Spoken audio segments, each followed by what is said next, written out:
Magnus opens the game with e4, e5, knight f3, knight c6. We have the Italian on the board. Bishop comes out to c5, white castles, and Sindarov plays his pawn to d6, delaying the development of his knight on g8. c3 played with the idea of pushing forward with d4. Sindarov gets his bishop back. These small nuances often in the Italian can mean many different things, and Javokhir is waiting for Magnus to commit something before he can bring his knight out to f6. Pawn to d3, and he plays h6 so as to prevent bishop g5 ideas.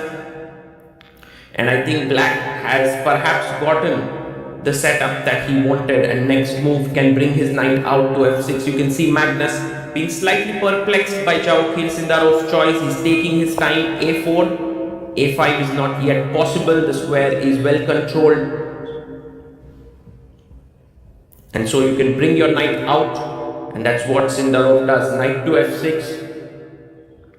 A move like b4 to gain space can be met with a5. So he brings his knight to d2, developing his knight, and now black castles, and Magnus now maybe he can go rook e1, h3, a very typical move.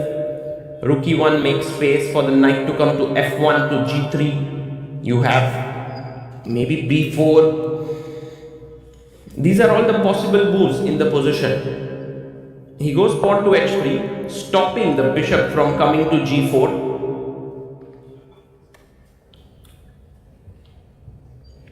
And Sindarov now goes pawn to a5, equalizing the space on the queen side. He brings his rook to e1.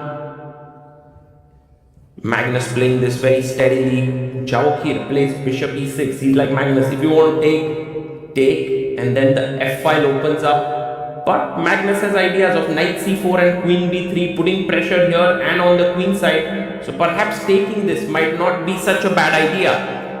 On e6, look at the times on the clock. Magnus down to 1 minute 30 seconds.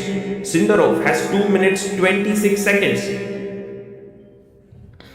He's taken a lot of time here, Magnus. He goes bishop b5. He's putting pressure here. He may want to go knight to c4 next. But knight a7 attacks the bishop. And now it's Sindarov's time to think a bit. There's also knight e7 to g6 to transfer the knight here.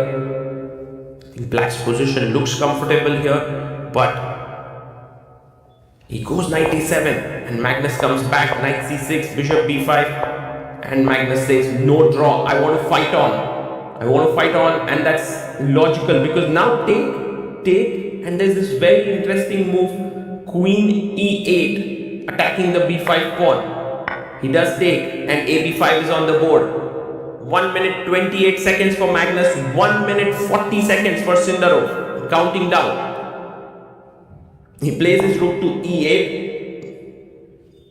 the pawn on e5, he's ready to give it up. So take, knight takes. Is that a good idea? You can see the rooks tearing across. There's bishop takes pawn.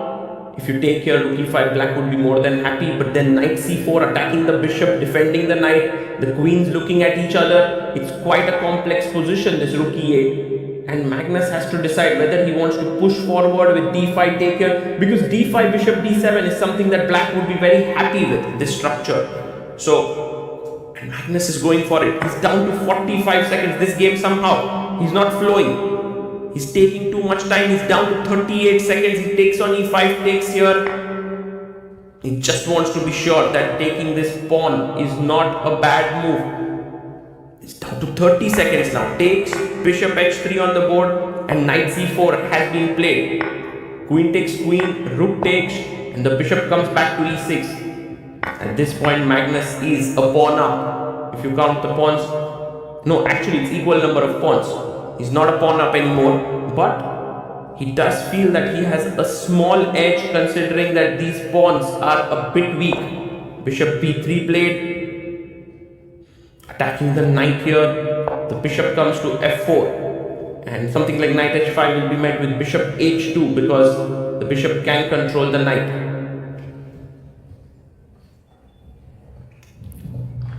And Sindarov, with almost an extra minute on the clock, is trying to calculate some sort of tactics here. Knight e4, rook e4 and f6, because this pin the knight cannot move, and the bishop on b3 is also pretty safe. He takes it. Sindarov is so confident. He's executing these tactics without really losing time. Rook e4, f6 played, the rook comes to e1, and it's opposite colored bishop, so it could be that the players would shake hands very soon. But on the other hand, you can see that the black king side is a bit weak. Rook g4 with the idea of putting pressure on g7, not an impossible task, and it could be something interesting to watch out for. 40 seconds for Javokhir, 23 for Magnus. Sindarov tries to zone in. He brings his bishop back.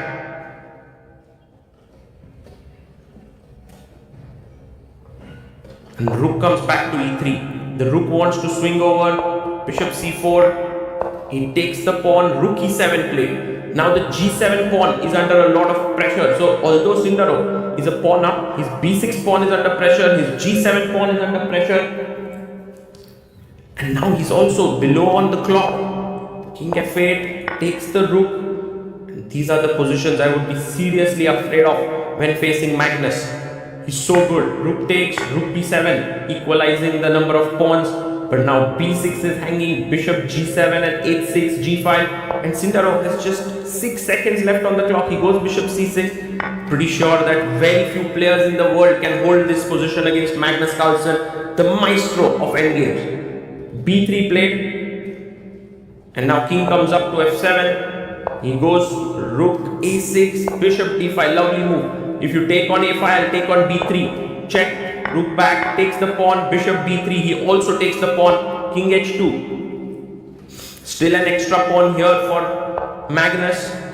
Check, rook back. You don't want to trade rooks. A rook trade would mean a draw. Bishop comes to c4.